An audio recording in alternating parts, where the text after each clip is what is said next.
আসসালামু আলাইকুম।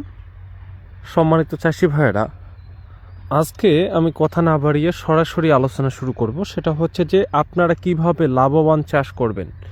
লাভবান চাষ বলতে আমরা এতটুকু বুঝি যে চাষাবাদ করার মাঝে কিছু টেকনিক অবলম্বন করা, যে টেকনিক অবলম্বন করলে দেখা যাবে যে অল্প সময়ে কিন্তু আপনারা অধিক লাভ করতে পারবেন। যেমন আপনারা এখানে দেখতে পাচ্ছেন একটা পেঁয়াজের জমি। এখানে কৃষক পেঁয়াজের চারা রোপণ করছে। হ্যাঁ, পেঁয়াজের চারা রোপণ করার পর দেখা গেছে যে এই পেঁয়াজটার কিন্তু সামনে বাজার নাও থাকতে পারে। যদি এই পেঁয়াজটার যদি বাজার না থাকে একান্তই, এই পেঁয়াজগুলোর যদি বাজার না পায় কৃষক, তাহলে দেখা যাবে যে কৃষক লসের সম্মুখীন হবে। আর পেঁয়াজটা জমি থেকে সম্পূর্ণ উত্তোলন করতে গেলে দেখা যাবে যে 2.5 থেকে 3 মাস কিন্তু সময় লাগবে, চারা রোপণ থেকে শুরু করে শেষ পর্যন্ত।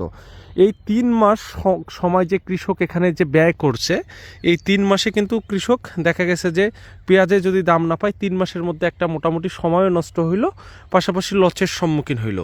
এই পেঁয়াজ চাষ করে এর সাথে কিভাবে আপনারা সমন্বিত একটা চাষ করবেন।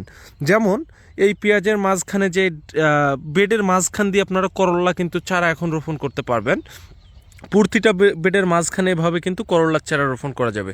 তাহলে দেখা যাবে যদি পেঁয়াজে যদি বাজার না হয়, কিন্তু সময়টা আপনার অপচয় হচ্ছে না, পাশাপাশি করল্লা কিন্তু হয়ে যাবে। ফলে আপনারা কিন্তু দেখা যাবে যে একটা বাজার না পেলে আরেকটায় কিন্তু লাভবান হওয়া যাবে।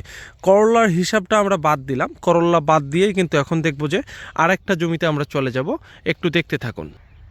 আমরা বর্তমান অবস্থান করতেছি আরেকটি জমিতে, যেখানে দেখতে পাচ্ছেন যে এখানে 30% জায়গায় আখের চারা রোপণ করা আছে, পাশাপাশি উঁচু যে বেডটা আছে এখানে পেঁয়াজের চারা রোপণ করা আছে। যদি পেঁয়াজে কৃষক বাজার নাও পায়, কিন্তু আখে কিন্তু বাজার পাবে।